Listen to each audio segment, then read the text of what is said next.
नमस्कार दोस्तों, क्या राघव चड्ढा ने बीजेपी ज्वाइन करके मास्टर स्ट्रोक खेला है या ये अपनी आत्मा का सौदा है? आज के वीडियो में हम सिर्फ राजनीति की नहीं बल्कि अद्वैत वेदांत और आचार्य प्रशांत की शिक्षाओं के जरिए इस पूरे खेल की सर्जरी करेंगे।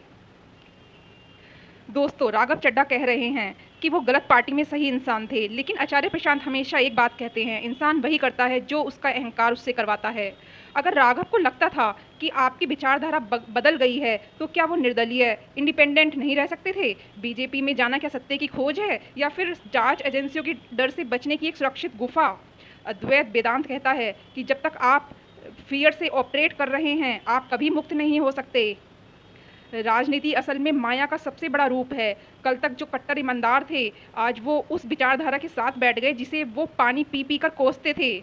आचार्य प्रशांत जी कहते हैं कि हम अक्सर अपनी सुविधा के हिसाब से अपने सच बदल लेते हैं। राघव चड्ढा का 6 सांसदों के साथ जाना सिर्फ एक मर्जर नहीं है, बल्कि एंटी डिफेक्शन लॉ मतलब दल बदल कानून से बचने की एक चालाकी है। इसे वेदांत की भाषा में तर्क नहीं कुतर्क कहा जाएगा, यानी अपनी स्वार्थ सिद्धि के लिए दिया गया लॉजिक। गीता में कृष्ण कहते हैं कर्मण्येव वाधिकारास्ते। क्या राघव का ये कदम बिना फल की चिंता किए समाज सेवा के लिए है? अगर इस ज्वाइनिंग के पीछे मकसद राज्यसभा की सीट बचाना और पावर में बने रहना है, तो ये सकाम कर्म है, यानी वो काम जो सिर्फ लालच के लिए किया गया हो।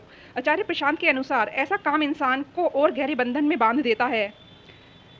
दोस्तों, असली समस्या राघव चड्ढा नहीं है, असली समस्या हमारा कलेक्टिव माइंड है। हम उन नेताओं को चुनते हैं जो गिरगिट की तरह रंग बदलते हैं, क्योंकि हम खुद भी जीवन में शॉर्टकट ढूंढते हैं। क्या आपको लगता है कि जो नेता अपनी विचारधारा को एक झटके में बदल सकता है, वो आपके प्रति वफादार रहेगा, या फिर ये सब माया का खेल है जिसमें हम और आप सिर्फ दर्शक बनकर रह गए हैं?